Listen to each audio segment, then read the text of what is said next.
Now, it would be unfitting, I guess, to start this conversation anywhere else than kind of where we were having it back in the green room prior. We're sitting here 2 days before a presidential inauguration, after a campaign to replace the first black president, and a campaign that led to the election of a replacement who objectively ran a campaign premised on certainly racial discord, racial unrest, and many would say racism.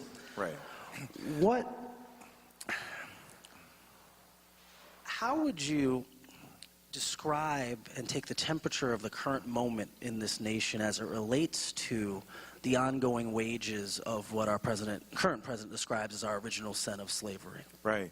Well, first of all, I want to thank Politics and Prose and Sixth and I. Made it to the synagogue. I'm balling now.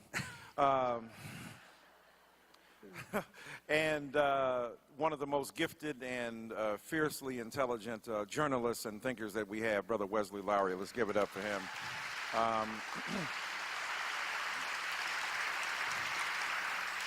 Yeah, we are in a fix, a muddle.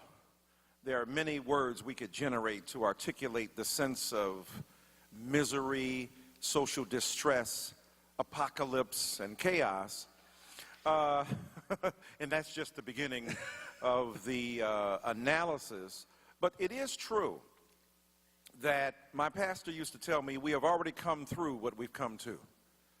So Howard Thurman, the great African-American mystic, said, refuse to reduce your life to the event you confront.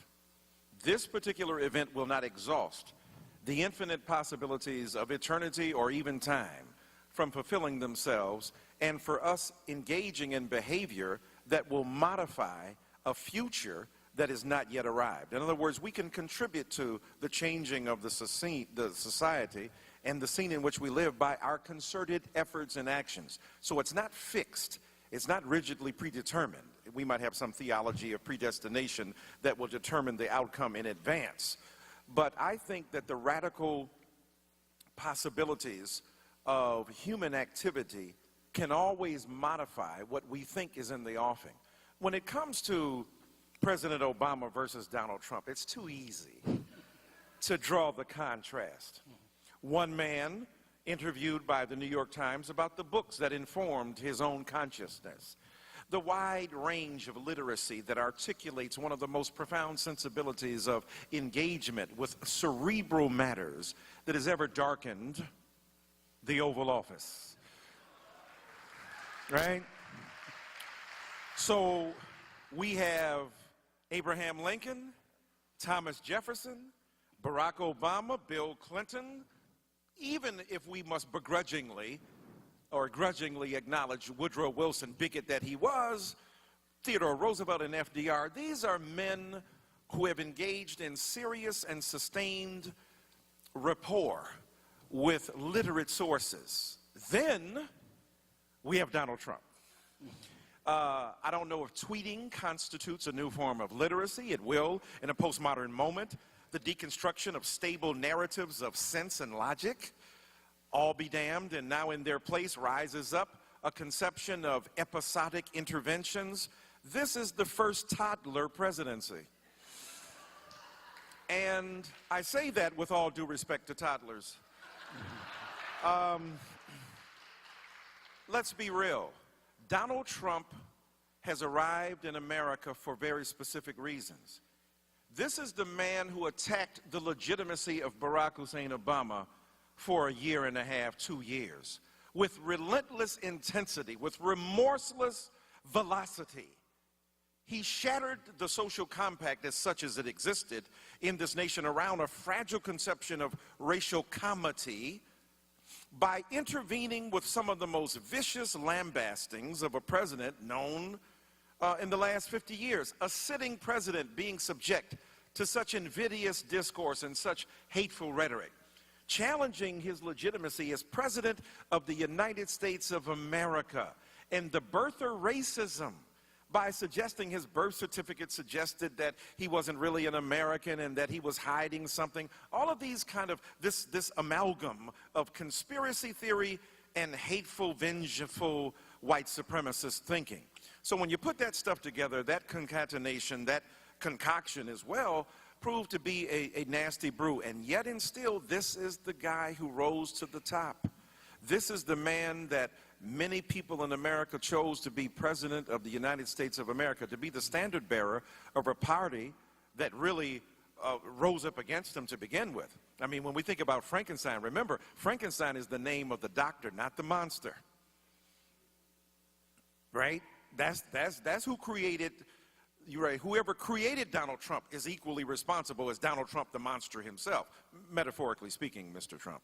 So the reality is a party created him. When you assaulted Obama and said the first thing you wanted to do is to make him a one-term president, when you got together on the day of his inauguration to say we will figure out a way to make him unsuccessful, you are unpatriotic. My friends, you are not Americans. But you hoist yourselves up on your petard to suggest that Obama was not truly American. Now, what is he? He's a Muslim. He's a socialist. He's a communist. Now, y'all do recognize there are contradictory elements within these assertions. He doesn't believe in God. He believes in too much of one other God. So the whole point is that all of this stuff that they really tried to lay on Obama was the articulation of a venomous fundamental principle. We don't want a Negro in charge. And you can dress it up, and you can try to pretend that it's ideological and political combat. Sure, that's part of it. But at the end of the day, the resurgence and recrudescence of racial animus, of black hostility, is at the root of so much of what we see in response to Obama. And now that he's leaving, don't we miss him already? Like, oh my God. Oh my Lord, where are you going? Don't go. It's like Color Purple. Celie, you and I must never part. Don't leave, Obama. Don't. Wait, what you be? I don't know. Just help him out. Secretary of Common Sense. But Mr. Trump does represent something that is quite interesting, and I'll be quiet here. It is the fact. I doubt that. That. It is the fact that there's a certain kind of metastasizing whiteness, a particular variety and species of whiteness that is inured, that is indifferent to its own innocence, that is hostile to being taken to account for the things it says and does. And in my book, what I try to do is to interrogate the sources of that. Where did it come from? It didn't start with Donald Trump. It began long ago at the basis of this nation, at the beginning of our experiment in democracy. And so what I try to address in that book is where we got it from, what we can do now that he's arrived as the most powerful metaphor for this kind of metastasized whiteness across the body politic that has led to a diseased conception of democracy. Sorry for that metaphor, but that's kind of where I am.